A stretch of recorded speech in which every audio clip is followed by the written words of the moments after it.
del Vallès. Avui entrevistarem a Roman Fons, un home endinsat pel món del motor. Bon dia, Roman. Bon dia. Com va començar la teva passió pel món del motor? De fet, ens vam iniciar des de molt jovenets. Quan vaig tindre una moto, vaig adquirir una moto per decisió d'un veí de meus pares, em van regalar una moto petita i vaig iniciar-me des dels 8 o 9 anyets. Des d'aquest inici, llavors vaig començar amb ella a fer petites excursions per la muntanya i amb els meus amics de sempre i va començar una mica així. De broma en broma vaig començar a anar per la muntanya en moto. Això va ser simplement la iniciació d'anar amb aquest tipus de vehicles i és una cosa que sempre recordaré perquè va ser l'inici del meu projecte. Com és que et vas decantar pel rally i no per alguna altra modalitat? De fet, vaig iniciar-me principalment pel trial, ja que la moto primera que em van donar i la segona i la tercera sempre eren motos de trial, que de fet després els ensenyaré perquè les conservo totes.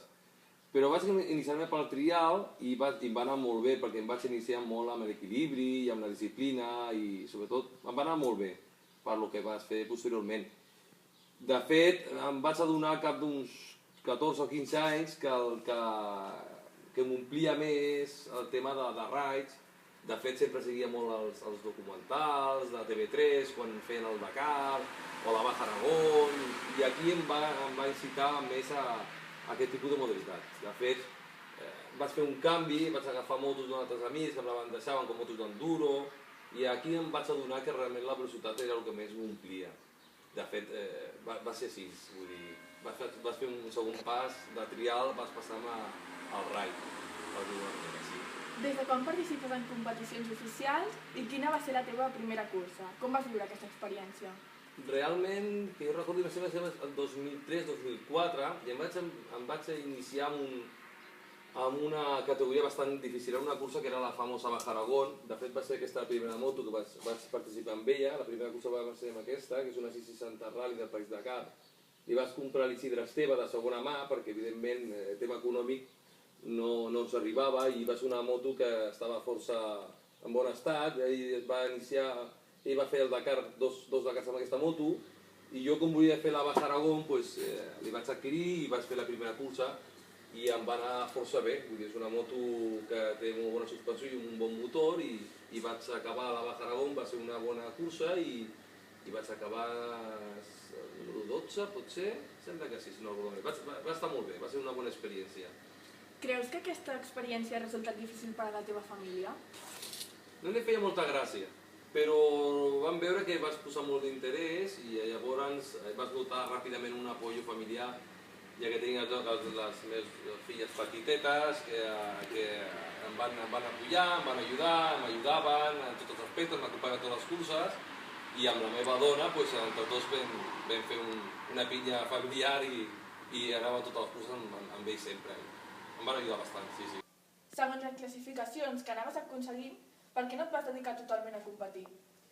De fet, les classificacions que anàvem fent, que cada vegada eren millors i els resultats eren millors, vaig tenir d'arribar un moment de mesurar realment si em decantava professionalment al món dels raids, que és bastant difícil de dir per què, o deixar la meva feina, que la meva feina em dona de menjar i subsistir.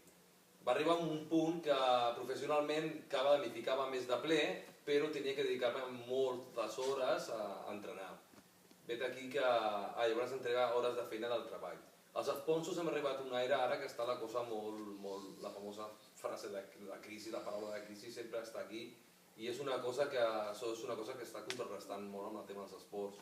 I va arribar un moment que si no els esports no t'apoyen vas tindre que inclinar-me més pel tema de la meva feina, que és el que em dona de subsistir, com és el món de la mecànica dels automòbils. El Dakar, què significa per tu? Has pensat alguna vegada en participar-hi? De fet, el Dakar el que significa per tots els pilots que fem raids és el màxim. De fet, sempre ho he tingut a la ment i me'n recordo el 2006-2007 vaig estar a punt d'anar-hi, però faltaven sponsors, que és la que ens dona tot el tema econòmic per poder anar-hi allà, perquè són preus molt elevats. I no va quadrar i és una cosa que sempre se m'ha quedat sempre a dins una mica. Sí que he fet el recorregut del Dakar, però fora de cursa. diverses, com 5 o 6 vegades, de fet, he anat a l'Àfrica en moto i he anat sempre arrelant el Dakar, però no puntuant. Però sí que m'hagués agradat molt i s'ha quedat sempre una espinilla sempre clavada amb aquest tema de rally, no poder fer-lo. Sabem que en aquestes competicions hi ha accidents i altres factors que afecten negativament els participants. Com has viscut aquests moments? Bueno, aquí va ser el punt final de la meva trajectòria esportiva, perquè a l'última cursa, al Govern d'Aragón, vam fer l'última prova puntuable per al Campionat d'Espanya de raids, i aquí un company meu ens retàvem a veure qui arribava a millor posició, i ell em va adelantar, jo no vaig poder adelantar, i ell em va tornar a adelantar, i a cap de 5 minuts me'l vaig trobar mort, sense vida, col·lisionat amb un impacte contra un cotxe que no de l'organització. Es va trobar i va morir. Va ser una experiència bastant desagradable. I llavors vaig quedar molt dolgut amb aquest tema i vaig estar un any que no vaig sacar cap perquè l'experiència va ser tan negativa que ho vaig deixar. Ho vaig deixar de tal manera que des de llavors pensava que tornaria algun dia, però no he tornat. No he tornat perquè com tinc família i vaig dir no vull donar una desagradable sorpresa a la família, i va ser quan vas dir el punt i final a la meva trajectòria esportiva. I per concloure, ens agradaria que ens diguessis el teu futur en aquest àmbit. Bueno, de moment he fet un stand-by, vull dir, m'he aturat i sí que ara portaré ben bé un any i mig, quasi 2, que no he tocat cap moto. Si Déu vol, més endavant, a veure si m'acabo de posar-me les piles i tornar-hi. No sé si professionalment, encara tinc un núvol al cap, no sé què fer encara, però sí que m'agradaria més endavant tornar-me a recuperar aquests dies perduts. Ens agradaria donar les gràcies al Roman Forns per disposar-nos del seu temps per poder fer aquesta entrevista. Moltes gràcies, Roman. Gràcies a vosaltres per el vostre temps. Doncs aquí em passo tota la gran majoria de dies aquí amagat, sempre amb les meves motos, que quan no és una cosa és una altra sempre les estic reparant i fent les seves labors de manteniment.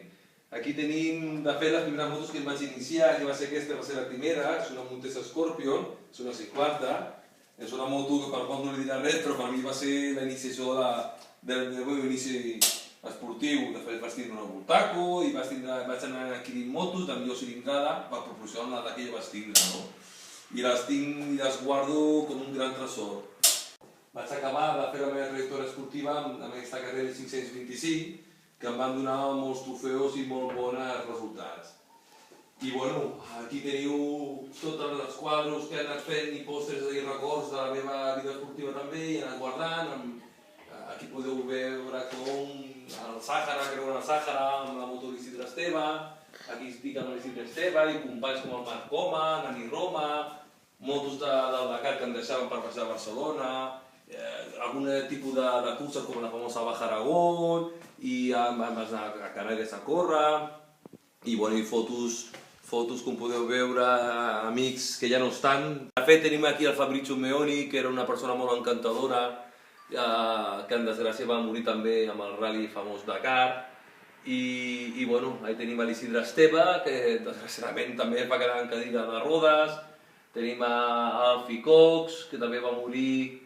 Tenim el Cyril Depré, també és un bon amic meu, i fotos de l'Àfrica seguint la cursa de